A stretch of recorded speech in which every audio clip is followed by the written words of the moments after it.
ಇಂದು ಜನವರಿ 5ನೇ ತಾರೀಕು. Today is ours. ಈ ಪುಸ್ತಕದಲ್ಲಿರುವ ಈ ಬರಹ ಉತ್ತಮ ಬರಹ. ಶಿರೋನಾಮೆ all over a pin. All over a pin. In a village in P.S. Kotwali, two parties fell out as a result of a dispute between two children over a possession of a pin. Lathis were freely used, injuries sustained on both sides. The more we are able to control our feelings, the more we act like intelligent human beings.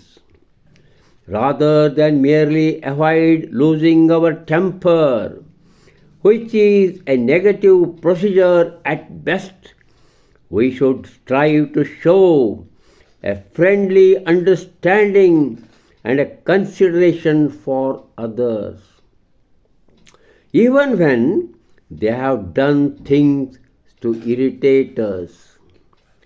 This does not mean being overly soft. It merely proves we are capable of being agreeable without being disagreeable. If your home, your office, driving along the road, getting on the bus, shopping in the market, or in hundreds of daily circumstances, you have countless opportunities to show that you can rise above the temptation to be impatient, complaining, or sarcastic. ಕೆಳಗೆ under ಬರಹ. The great hope of a society is individual character. ಚಾನಿಂಗ್. ಒಂದು ಗುಂಡು ಪಿನ್ನುಗಾಗಿ. ಒಂದು ಗುಂಡು ಪಿನ್ನುಗಾಗಿ. ಆ ಹಳ್ಳಿಯ ಹೆಸರು P.S. ಕೊಟ್ರಾವಲಿ. ಎರಡು ಪಂಗಡಗಳ ನಡುವೆ ಮಾತು, ಬೈಗಳ, ಹೊಡೆದಾಟ, ಬಡದಾಟ. ಅದಕ್ಕೆ ಎರಡು ಹುಡುಗರು ಅವ್ರು ಒಂದು ಗುಂಡು ಪಿನ್ನು ನಂದು ಅಂತ ಕಾದಾಡಿರ್ತಾರೆ. ಲಾಠಿಗಳನ್ನು ತಂದು ಜಗತ್ತು ಹೊಡೆದಾಡ್ತಾರೆ, ಗಾಯ ಆಗ್ತಾವೆ ಎರಡೂ ಕಡೆಗಳಲ್ಲಿ. ನಾವು ನಮ್ಮ ಭಾವನೆಗಳನ್ನು ಹೆಚ್ಚಾಗಿ ನಿಯಂತ್ರಣದಲ್ಲಿ ಇರಿಸಿಕೊಳ್ಳಲು ಸಾಧ್ಯವಾದಾಗ ಮಾತ್ರ ನಾವು ಹೆಚ್ಚು ಜಾಣ ಮನುಷ್ಯರು. ಆದರೆ ನಾವು ನಮ್ಮ ಉದ್ವೇಗದ ಭಾವನೆಯಿಂದ ಕೇವಲ ದೂರವಿರುವುದಷ್ಟೇ ಅಲ್ಲ, ಅದು ಋಣಾತ್ಮಕ ವಿಧಾನವನ್ನು ಅನುಸರಿಸಬೇಕು. ಋಣಾತ್ಮಕ ವಿಧಾನವನ್ನು ತಪ್ಪಿಸಿಕೊಳ್ಬೇಕು, ಅಂದರೆ ಅದನ್ನು ಅನುಸರಿಸಬಾರದು. ಇದಕ್ಕೂ ಉತ್ಕೃಷ್ಟ ಅಂದರೆ ಏನಪ್ಪ ಅಂದ್ರೆ, ನಾವು ನಮ್ಮ ಗೆಳೆತನದ ತಿಳಿವನ್ನು ತಿಳಿಸಲು ಶ್ರಮಿಸಬೇಕು, ಪ್ರಯತ್ನ ಮಾಡಬೇಕು. ಇತರರನ್ನು ಮನ್ನಿಸುವುದನ್ನು ಮಾಡಬೇಕು, ಗೌರವಿಸುವುದನ್ನು ಮಾಡಬೇಕು. ಇದು ಆ ಇತರರು ನಮ್ಮನ್ನು